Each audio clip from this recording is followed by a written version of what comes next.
Badge desk is that way, ma'am. This corridor's for people who actually work here, not lost contractors. Try reading the signs. Senior Airman Cody Falk said it loud enough for the whole vestibule to hear, and he timed it so the two defenders behind him could enjoy the delivery. He was 23 years old, and he had been standing post on the vault door of the wing's secure operations facility for 11 months, long enough to believe the corridor belonged to him, and short enough to think that meant something. The woman at the reader did not react the way he expected. She did not flush. She did not explain herself. She did not reach for the little laminated card that contractors always reached for, the one they held up like a shield when a uniform raised its voice. She looked at him for exactly 1 second, the way a person looks at a weather report, and then she said, "Understood," and stepped back off the pad with a movement so economical it barely counted as motion. The facility ran on procedure, the way a clock runs on tension. It was 7:10 in the morning. The man-trap cycled its slow double doors, one closing before the next would open, the small mechanical patience of a building that trusted no one and nothing to hurry. The vault reader blinked its steady amber. The air smelled of floor wax and burned coffee from the break room down the hall. Behind a low desk near the badge station, a heavy-set civilian in his late 50s, named Harlan Beckett, kept the access log, and Harlan Beckett had been watching the woman since she walked in. She wore civilian clothes, plain and pressed, gray and unremarkable, and a contractor's lanyard with a temporary systems access badge. Nothing about the badge said anything. That was the point of the badge. What Beckett noticed wasn't the badge. It was the way she stood. She stood with her weight even over both feet, hands loose at her sides. No phone, no fidget, no shifting from heel to heel the way people do when they wait in line at a place that has decided they do not matter. She stood the way a person stands, who has spent years learning that stillness is a kind of cover, that a body that does not move does not give anything away. Beckett had spent 26 years in the Air Force before he retired into this desk, and he had stood next to that particular stillness in 3 countries, on flight lines, and in operations centers, and once in a tent where the wind outside was trying to peel the canvas off the poles, and seeing it here, in his clean fluorescent vestibule, made the back of his neck go cool. Falk did not notice any of that. Falk noticed a contractor who had wandered into his corridor and needed to be corrected in front of an audience, and that was a small pleasure he was not going to deny himself before the day even started. He turned back to the 2 defenders and let a grin do the rest of the work. The woman crossed to the visitor's desk without a word. She set a plain manila folder on the counter, opened it, wrote 1 line, and closed it. She looked once at the watch on her left wrist, worn with the face turned inward, toward the pulse, the way a person wears a watch they do not want catching light at the wrong moment. And then she waited, and the waiting was not the restless kind. Her name was Camille Hollis. She was 46 years old. In 3 days, she would take command of the wing, and every man and woman in this corridor, Cody Falk included, would answer to her. She had arrived early and out of uniform on purpose, because she had learned a long time ago that you cannot see how a unit actually lives if you announce yourself first. The performance starts the moment the Eagles walk through the door. The airmen straighten, the sergeants smile, and the real machine, the one with the bad habits and the small cruelties, and the quiet people who hold the whole thing together, hides itself behind a version that is dressed for inspection. She wanted the 3 days before the performance. She wanted to see the corridor when it thought no one important was looking. Falk had no way of knowing any of that. He only knew the corridor felt good with him in charge of it, and that a lost contractor was an easy way to remind everyone who was. Beckett knew something was wrong with the picture, and he did not yet know what. And a man who has spent his life around secure things does not go poking at a wrongness until he understands its shape. He pulled the facility roster onto his screen and scrolled, slow, past the names he expected, until he found the line that had been flagged to expect a certain arrival. He read it twice. He looked at the temporary contractor badge on the woman's lanyard, and he looked at the line on the roster, and he did the arithmetic no one else in the building was in a position to do. Then he closed the roster and looked at the back of the quiet woman's head for a while, like a man who has heard the first 3 notes of a song and cannot yet name it, but already knows he is going to. The visitor's clerk fumbled her request. He tried to issue a standard visitor pass, punching at his keyboard, and the woman corrected him without a trace of heat. "It's not a visitor pass I need," Hollis said. "It's a read-on verification against the facility roster. Different form. The one with the routing block on the second page. It goes to the special security officer, not to the front desk." The clerk blinked at her. A systems contractor did not usually know the difference between a visitor pass and a read-on verification. A systems contractor did not usually name the form by the routing block on its second page, or know that the second page went to the special security officer. He found the form. Hollis filled it in with a hand that did not hurry and did not stop, the pen moving in even strokes, and she got every block right the first time, including the 2 that everyone got wrong. Beckett heard the exchange from his desk. He heard the vocabulary, which was exact where a contractor's would have been approximate, and he heard the calm underneath it, and he pulled the roster back up, and this time he did not scroll. He sat very still himself, which in a man his size was its own kind of statement. Falk came back through on his rounds and found the contractor still in his corridor, and it irritated him the way a fly irritates a man who has already decided the room is his. He leaned on a procedural detail to move her along, told her the read-on verification had to be sponsored by the facility manager in person, which was not true. The sponsor could route it electronically from anywhere in the building, and Hollis let the error stand. She did not correct him. She simply waited, even and unhurried, and let him be wrong in front of the clerk and the other defenders without making him pay a cent for it. She had spent a career being the calmest object in loud rooms. The calm was not patience, it was training. Patience runs out. Training does not. Patience is a rope that frays.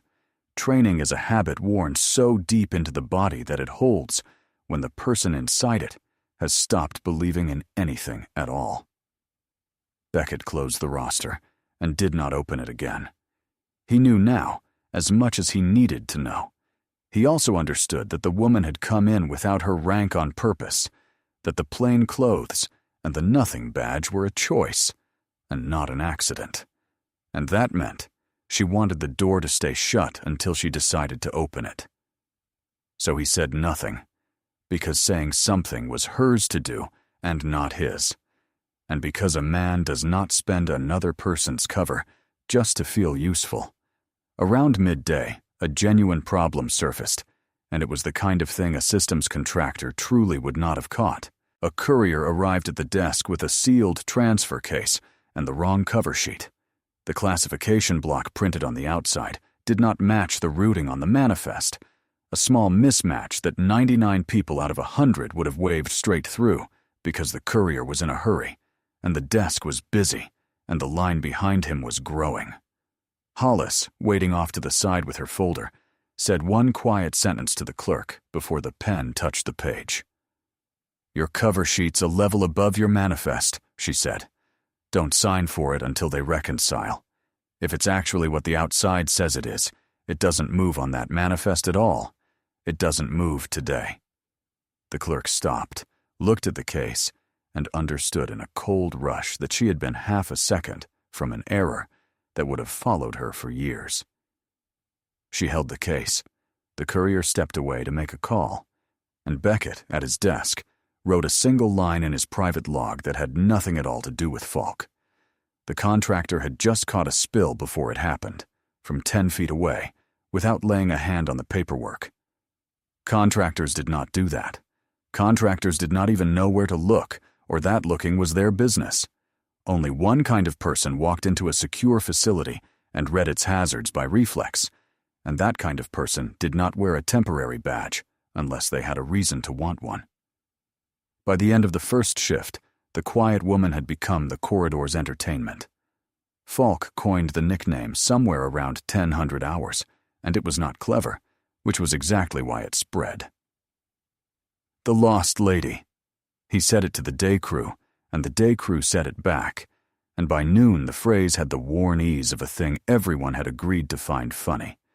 It is easier to laugh at a person than to look at one, and the corridor took the easier road. Every time Hollis moved through the facility, Falk invented a fresh friction. She had to rebadge at a reader she had already cleared 20 minutes before. She had to re-sign a log she had already signed that morning. She had to wait behind a rope stanchion while a maintenance crew went through first, though the rope had no reason to be there, except that Falk had dragged it out of a closet and set it across her path so that she would have to stop at it. She complied with each one, exact and unhurried, and each time she noted the minute on the inward-facing watch and wrote it in the folder in that same even hand. She was not building resentment. She was building a record. There is a difference, and it is the whole difference, and the corridor could not see it because the corridor had already decided what it was looking at. Airman First Class Dana Pruitt, 20 years old and the youngest defender on the post, laughed along with the nickname the first 2 times and then stopped laughing. She could not have told you why. Something about the way the contractor took the frictions, not like a person being humiliated, but like a person timing a machine, patient and exact, made Pruitt's stomach tighten in a way she did not have words for yet. Once, she held a door for the woman without thinking about it, a plain reflex of courtesy, and Falk saw it. "You escorting lost contractors now, Pruitt," he said, and the corridor laughed, and Pruitt let the door swing shut and looked at the floor and hated the sound of the laugh, including the part of it that had been hers earlier in the day. The nickname found new uses as the day wore on. When the coffee ran out in the break room, someone said the lost lady had probably drunk it. When a reader jammed on the far door, someone joked that she had gotten lost inside it.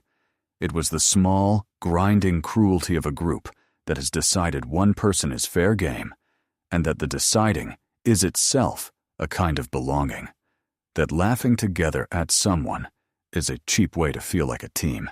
Hollis moved through all of it at the same even pace, and the evenness of it should have frightened them more than any flash of temper would have, because temper is a thing that spends itself and burns out, and evenness is a thing that is only ever getting started. Twice more, Falk sent her back to rebadge at readers she had already cleared. Once he made her wait 11 minutes behind the rope for a maintenance crew that never came, and when she finally stepped around the stanchion, he noted that too, in his head, as one more line for the report he was already composing. He thought he was building a wall to keep her out. He was laying a neat row of stones that she would later hand back to him one at a time, each one time-stamped, in front of a general. A visiting maintenance crew watched the whole business from the far wall, 3 men in coveralls, and found somewhere else to look. At his desk, Harlan Beckett logged each reroute, the times, the readers, the ropes, the denials, into a record of his own that had nothing to do with Falk's report and everything to do with what he expected the week to become. He time-stamped each entry against the facility's own system clock so that no one could argue the minutes later. He had been a Chief Master Sergeant for the last 9 years of his service, and a Chief Master Sergeant learns that the truth is not what happened. The truth is what you can prove happened, in order, with times. The corridor laughed, and the quiet woman wrote the time in her folder and closed it. If you have ever stood in a room where the joke was you, and stayed calm because you knew something the room did not, then you already understand why the next part matters. And if you want to be in the corridor when the laughter stops, subscribe to Honor Tales, because that is the entire reason this channel exists. On the second day, Falk moved from mockery to paper, which was the mistake he would not understand until it was far too late to take back. He drafted a security incident report. The subject was a contractor loitering in a restricted corridor without proper escort. Herself, though he did not write her name because he had never bothered to learn it correctly and had been calling her the Lost Lady for so long that the joke had eaten the fact. He carbon copied his shift supervisor to look diligent, because a report that goes up the chain makes the writer look like a man doing his job even when the job is invented. He wrote the timeline from memory, and because he wrote it from memory instead of from any log, he got the times wrong. Small errors. A reroute he logged at 9:40 had actually happened at 9:10.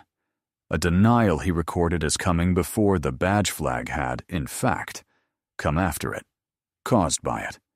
He wrote that she had refused to comply with lawful instruction, when every camera in the corridor and every entry in Beckett's log showed a woman who had complied with everything, instantly, without a word. Sloppiness, not malice, but sloppiness on the official record has a way of hardening into the whole story later, when no one remembers the difference. Then he flagged her lanyard for review, which was the real weapon, because a flagged lanyard is denied at the vault. The next time Hollis stepped to the reader, the amber light did not turn green. The reader chirped its short, flat refusal and held its position, and the panel showed the small gray word, denied. Hollis read it. She stepped back off the pad. She did not protest, did not ask for a supervisor, did not raise her voice by a single degree. She reached down and adjusted the watch on her wrist, a quarter turn, a movement so old it was not a decision anymore, and she waited. She wore nothing that caught light. No ring, no chain, no bright buckle, no earrings. A sterile loadout is not a fashion choice. It is a discipline you keep long after the missions that taught it to you are over, the way some people keep the habit of sleeping lightly, or of always knowing where the exits are. Beckett saw the flag land in the system from his desk, and he knew it was wrong, and every instinct he had built over 26 years told him to walk over and clear it in the 2 minutes it would take. He did not. Protocol was protocol, and more than protocol. The woman had told him nothing and asked him for nothing, and a man does not spend another person's cover for them just because it pains him to watch. Instead, he pulled Falk's report and read the timestamps against his own log, line by line, and the more he read, the tighter his jaw went, because it was worse than sloppy. It was a document that would convict its author the moment anyone competent laid it beside the truth. "Your times don't match, son," he said, to the empty air at his desk. "Hers will." Falk was building a case. He was just building it against the wrong defendant, out of the wrong evidence, in a corridor that was 3 days from ceasing to be his. The flag stood. On paper, the quiet woman was locked out of the vault, barred by an incident report full of the wrong minutes, reduced to a loitering contractor with a suspended badge and a note in her file that she had refused lawful instruction. In person, she stood in the vestibule with her folder and her inward-facing watch, and she waited, because she knew exactly what the reader would say when it finally counted, and she was willing to let it say the wrong thing for one more day, so that it could say the right thing in front of everyone at once. Timing is a weapon, too. She had spent a career learning that the right truth in the wrong second is wasted, and that the same truth, held until the room is full, changes everything it touches. That evening, after the day shift bled out of the building, Harlan Beckett stopped pretending he did not know. He found Hollis alone in the empty vestibule, folder under her arm, the fluorescent lights humming overhead, and he did not ask her name, because her name was not the thing he needed. He asked her a question that only one kind of person answers a certain way. "You've stood post somewhere loud," Beckett said. It was not really a question. "Once or twice," Hollis said. Beckett nodded slowly. He had run enough operations centers to know that once or twice, from a person who stood the way she stood, meant a great deal more than the words carried. "I pulled the roster," he said. "I know what the reader's going to show when that flag comes off. I can take it off tonight. 2 minutes. Nobody has to make a scene, and that airman goes on being a fool in private instead of in front of a general." "Don't fix it," Hollis said. "Let the door tell them." He looked at her for a long moment. He had been given orders in his life by generals and by 19-year-olds fresh out of tech school, and he knew the difference between a request and an instruction dressed politely as one, and this was the second thing. There was no anger in it, which was what made it an order. Anger asks. This did not ask. Beckett understood the shape of what she was doing, and he found he approved of it more than he had expected to. A person with her authority could have ended the young man's foolishness with a single phone call at any hour of the last 3 days. She had chosen instead to let the machine of the place run its full course, because a lesson a corridor teaches itself is remembered, and a lesson a general delivers from on high is only feared. She was not after fear. He could see that in her. She had been somewhere that had shown her all the fear a person could ever need to see, and she had never once met a unit that fear made better in any way that lasted. "You could burn him," Beckett said quietly, testing the edge of it. "For what he put in that report, some officers would, and no one would blame them."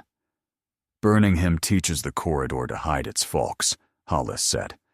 "I'd rather they hand them to me while they're still young enough to fix." Beckett nodded slowly.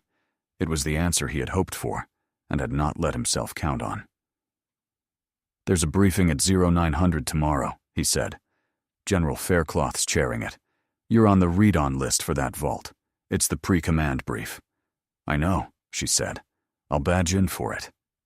Beckett walked that same evening to Folk's shift supervisor and told him carefully that the incident report ought to be held, that the timestamps did not survive a second look, that the log contradicted the narrative in 6 places, and that the subject of the report was not what the report assumed she was. The supervisor was tired and behind on his own paperwork, and he waved it off with the particular impatience of a man who does not want one more problem laid across his desk before he goes home to his family. He said he would look at it in the morning. The report stayed in the system, live, with its wrong minutes and its false line about refusing instruction. The institution had just set its own trap, the way institutions do, out of inertia rather than intent. No one had decided to let it happen. Everyone had simply declined, one small declination at a time, to be the person who stopped it. Near the lockers, Dana Pruitt caught the tail of the conversation between Beckett and the supervisor, enough of it to be frightened. She had spent a day and a half calling a woman the lost lady, and now the oldest, steadiest, least excitable man in the building was talking about her the way you talk about someone who carries weight you cannot see. Pruitt went home that night and did not sleep well, and she was not sure why. And the not being sure was the beginning of her growing up. If you have ever felt the floor quietly shift under a story you thought you understood, stay with this one, because the ground is about to move for the whole corridor, and subscribing to Honor Tales is how you tell the algorithm to keep bringing you the stories where it does. That night, in a temporary room that held nothing of her, Camille Hollis let herself remember the thing the badge stood for. The room was sterile the way she kept every room, by habit that had outlived its reason. One bag, squared away in the corner. one photograph, face down on the small desk. She sat on the edge of the bunk and turned the photograph over. And for the first time in 3 days, she was not performing stillness for anyone, because there was no one there to perform for, and the face she wore alone was older and more tired than the one the corridor had been laughing at. The picture was 15 years old, 2011. She had been 31 then, a special tactics officer, a combat controller, the person a team calls when they need the sky itself brought down onto a single coordinate in the dark. When they need a man who can talk aircraft through weather, no sane pilot would fly and put steel exactly where it has to go and nowhere else.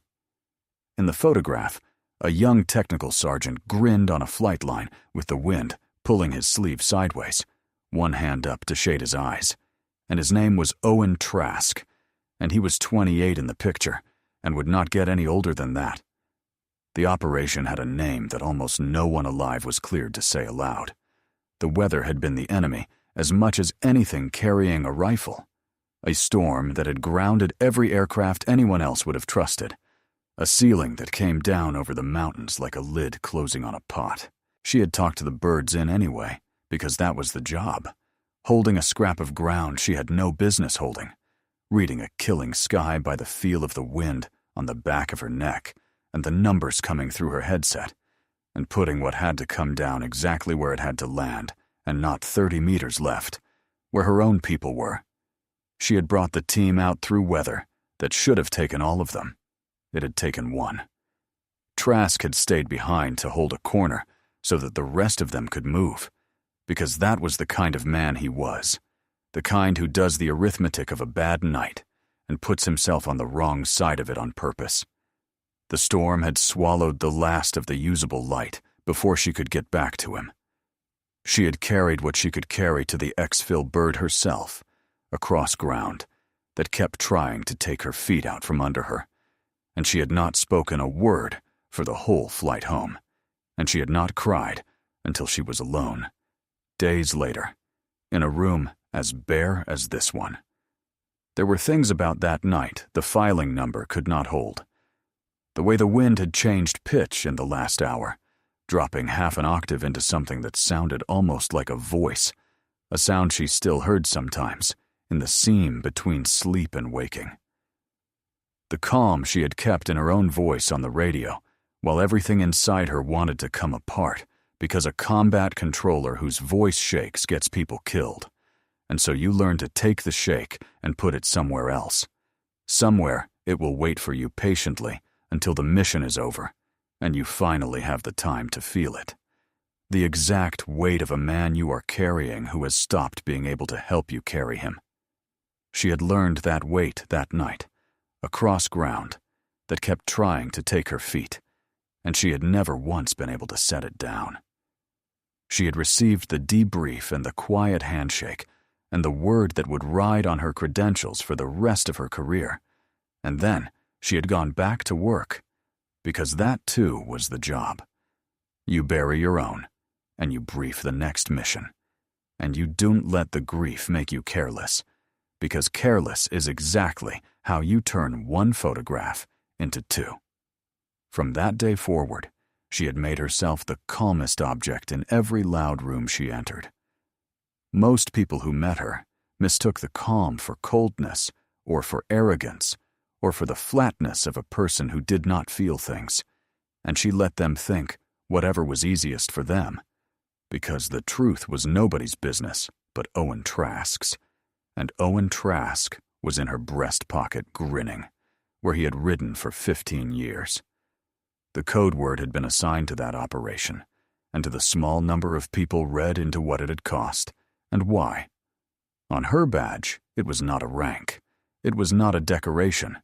It was a debt with a filing number, a scar the system had agreed to keep in a drawer. She had spent 15 years paying it in the only currency it would accept, which was competence, offered quietly in loud rooms to people who mostly never learned her name. The word on her badge wasn't a rank. It was a promise she had made to a man on a flight line who could not hold her to it anymore. so she held herself to it instead. And in the morning, the door was going to read that word out loud to a corridor full of people who had spent 3 days deciding she was no one.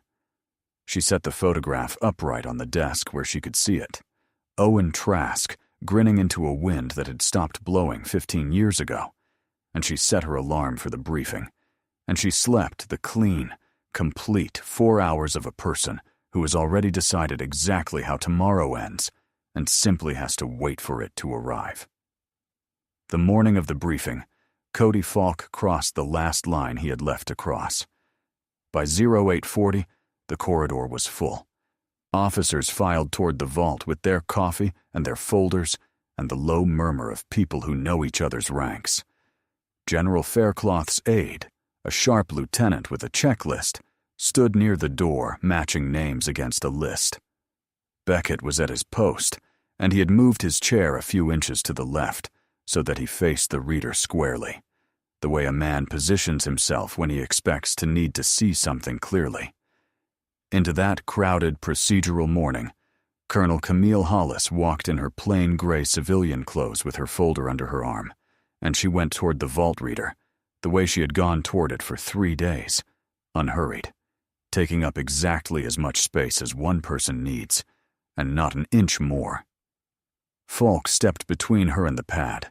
He put his hand up, palm out, and he raised his voice for the audience he had been performing for all week, because he was certain that he was enforcing his own report, that the paper in the system made him right, that the corridor was his to defend. "I'm not telling you again," Falk said. "This is a restricted corridor. Your badge is flagged. Turn around and go back to the visitor's desk before I have you removed." Hollis stopped. She looked at his raised hand, and then she looked at his face, and she did something she had not done once in 3 days. She smiled. It was small and precise, and it did not reach for anything or ask for anything. It was the first expression she had shown the corridor, and the few men in the building who had ever served with her kind would have told Falk, if he had been the sort of man who listened to warnings, that the stillness finally moving by her choice, on her timing, was the single most dangerous thing in the facility. "I'd like to badge in now," she said. Beckett stepped one quiet pace closer to the reader. The general's aide frowned at the delay and glanced from his checklist toward the pad. Falk, feeling the eyes of the corridor on him and reading them exactly backward, reading them as an audience for his authority instead of witnesses to his ruin, pointed at the pad like a man laying down a dare he was sure he had already won. "Then scan it," he said. "Go ahead, scan it, and watch it turn you around." She reached for the reader. Every single person in that corridor was watching the wrong person. She tapped her badge to the pad. The reader did not chirp its short refusal. It did not show the small gray denied. The tone that came out of the machine was one most of the corridor had never heard it make. A hard, low lock. A sound like a system deciding to stop everything else it was doing and pay complete attention. The amber light went out. The panel flashed a single word across its face in clean white letters, and the word was not a rank and not a name, and the handful of people in the building who were cleared to know what it meant felt the floor tilt half a degree under their feet. Harlan Beckett was already on his feet. He came to attention the way a body remembers before the mind has caught up, spine straightening, chin leveling, heels together, and his voice filled the corridor with a volume no one had heard from the quiet man at the desk. "Attention!" The laughter in the corridor died in a single breath. The aide straightened and lowered his checklist. Officers turned, and the vault door opened from the inside, and Brigadier General Neil Faircloth stepped out with a folder in his hand, 53 years old and unhurried, and he saw the woman standing at the reader in her plain gray civilian clothes, and his face changed into something the corridor had never seen on a general's face. Not surprise, but welcome. "Colonel Hollis," Faircloth said, We held the seat at the head of the table for you." Cody Falk's face began to come apart in stages, and the corridor watched it happen. First confusion, the word colonel arriving in a sentence that his understanding of the last 3 days could not contain. Then disbelief, his eyes cutting to the white word still glowing on the panel, a word he could read letter by letter and could not comprehend, only feel, the way you feel cold water close over your head. Then recognition, slow and total and terrible. The 3 days rearranging themselves behind his eyes into their true and permanent shape. Not a lost contractor put in her place, but the incoming commander of the entire wing, his corridor, his chain of command all the way to the top. Mocked and rerouted and roped off and written up on a false report and barred from her own vault by a 23-year-old defender playing to a crowd. Then horror. The blood went out of his face until he was very nearly the color of the corridor wall behind him. His raised hand, the one that had been ordering her to turn around, dropped to his side as though the string holding it up had been cut. His mouth moved before any sound came out of it, and when the sound finally came, it was small and thin, and it was the truest thing he had said all week. This can't be." Colonel Camille Hollis took her badge back from the reader, without any hurry at all. She did not look at Falk. She stepped past his lowered hand, and through the vault door he had spent 3 days keeping her out of, and she did not need to look at him, because a person who has already won does not need to watch the other one lose. The winning was not the point. The winning had happened 15 years ago on a mountain, in weather, and everything since had only been the world slowly catching up to it. The corridor did not move for a long moment. Officers who had filed past the lost lady for 3 days without a second glance were quietly recalibrating everything they had half seen. The stillness, the exact vocabulary, the watch worn face inward, the way she had caught a spill from 10 feet away. Into the picture they should have assembled on the first morning if any of them had been paying attention. The aide with the checklist had gone pale in sympathy, the way a person does when they witness someone else's slow-motion catastrophe and understand, all at once, how easily it could have been theirs. And Dana Pruitt, standing near the back of the crowd, felt something that was not quite vindication and not quite shame, but the specific ache of having been almost brave and not quite, of having stopped laughing a day too late. And in that second, she made herself a promise she would keep for the rest of her career. Behind them all, the white word faded from the panel as the reader finished its cycle, and the vault stood open, and it was gone before most of the corridor could have said which letters it held. That was by design. The word had never been for them. The consequence was for them. The word was only ever hers. What happened next was not the thing the corridor braced itself for, and that was the entire point of it. There were no handcuffs. No one called the security police to take the young defender away. Colonel Hollis's first act inside that vault was not to destroy the man who had mocked her, because the thing he had done was contempt and sloppiness. And contempt and sloppiness are not crimes. They are failures of training and character. And training and character are a commander's to repair, not a court's to punish. She sat at the head of the table where they had held her seat, and she laid 2 documents side by side on the polished surface: Beckett's log and Falk's incident report.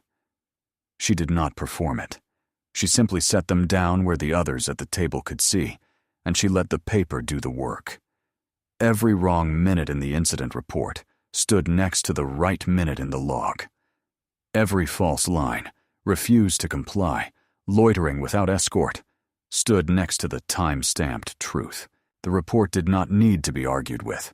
It collapsed on its own the moment it was placed beside a competent record, the way a lie always does when the truth is finally allowed in the room and told to stand next to it. When the briefing was done and the vault had emptied of everyone but a few, she had Falk brought in. She did not tower over him. She did not make a speech, and she did not raise her voice, which she had not raised once in 3 days, and did not raise now. She told him the truth in the fewest words it would take to carry it. "You're going to stay," Hollis said. "You're not going to be arrested, and you're not going to be discharged. You're going to be retrained, starting today, by your own supervisor, and you are going to learn, properly this time, the corridor you spent this week thinking you owned. It goes into your record as a correction, not as an ending. That is the sentence. Serve it well, and this is the last time you and I ever discuss it." Falk, who had walked into that room braced for the total destruction he knew he had earned, didn't know what to do with Mercy, and the not knowing was the beginning of whatever he was going to become from here. He had expected a hammer. He had been handed a second chance instead, which is a heavier thing to carry and a harder one, and some part of him understood that already. He said, "Yes, ma'am." And it was the first time all week the words had cost him anything to say. Beckett walked him out afterward, and at the door the old chief said the only thing he was going to say about the whole business, which was, "She gave you more than I would have, son. Be worth it." Falk did not answer, but he heard it, and hearing it was a start. His supervisor was waiting in the corridor with a training folder and the particular expression of a man contemplating a long several weeks, and Falk fell in behind him and followed him down the corridor he had spent all week believing he owned. For the first time he actually looked at it, the readers, the rope stanchion still folded against the wall where he had left it, the visitor's desk where the quiet woman had sat writing her times in a plain folder while he built his case out of the wrong minutes. And he understood, dimly and for the first time, that he had been handed a corridor to earn back rather than a career to lose. Some men never get that offer at all. He had gotten it from the one person in the building with the most reason never to make it. She was not finished, and the part that was not about Falk was the part that mattered more, because a commander is measured less by what she does to the worst person in the room than by whether she can see the best one. She had watched the corridor for 3 days, and in 3 days she had seen exactly one defender hold a door out of plain decency and take mockery for it, and hold the door anyway the next time. She named Airman First Class Dana Pruitt in front of the assembled shift.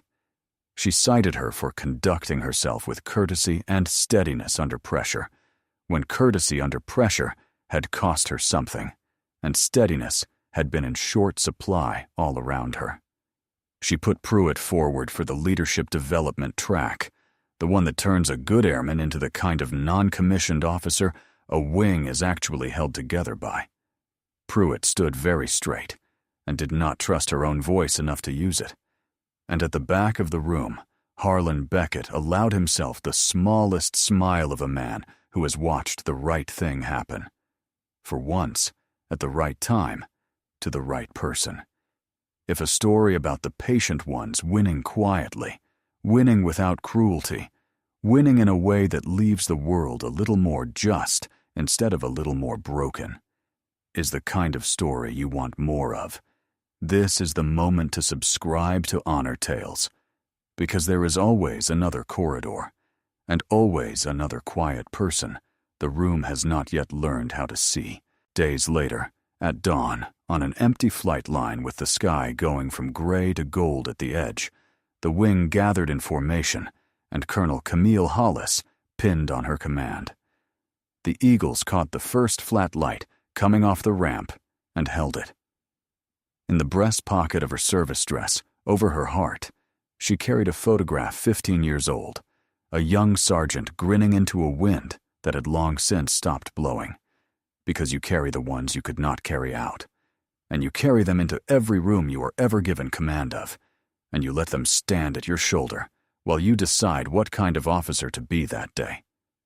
The formation held its ranks in the cold gold light, and somewhere in it, a young defender who 3 days earlier had called her the Lost Lady now stood a little straighter than the airman beside her, because she had been seen, and being seen by the right person at the right moment is the thing that turns a whole career. Near the edge of the ramp, Harlan Beckett watched from the civilian seats in a pressed shirt, and when the Eagles caught the light, he touched 2 fingers to his brow, an old chief's private salute, to an officer he had recognized on the very first morning by nothing more than the way she stood in a doorway and declined to be moved. That evening, a secure line hummed in her new office, and a voice she trusted spoke a coded greeting and then a single name, a contact called Cyrus Meade, half a world away, in a theater where the quiet work was already waiting for someone who could read a killing sky and keep her voice level while she did it. She listened. She wrote 1 line in a plain manila folder in that same even hand, and she closed it.